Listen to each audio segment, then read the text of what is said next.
We see a clear, essential truth regarding the work of Christ in the midst of humanity. We see that Christ did not just enter in the world for the purpose of dying on the cross. He didn't just enter in the world to teach truth or perform miraculous works or inspire some new age cultural morality movement. He came to utterly defeat the kingdom of darkness. He came to utterly triumph where fallen men had completely failed. So this section of the text is deeply connected to the identity and to the work of Christ. We see here Christ standing as the better Adam, the true and faithful Adam, the true and faithful Israel, the obedient son who remains faithful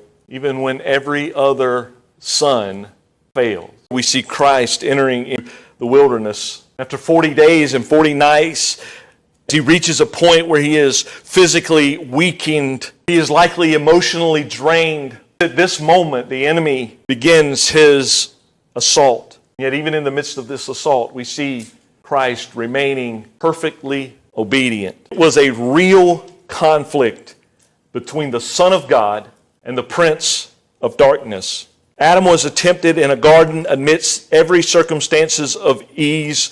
Christ was tempted in a wilderness under circumstances of privation and suffering. Adam fell, Christ conquered. This is the central contrast that we find in our passage for today.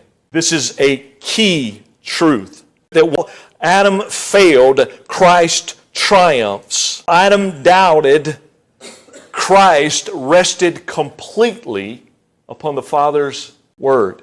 We find a great truth contained in this passage, one that teaches us salvation requires more than just a mere removal of guilt. That's an important part of salvation, but there's more there. True, full salvation requires righteousness before God. In order for Christ to provide that righteousness, he had to live righteously. You see, he didn't just come to die for sinners, he came to obey for sinners.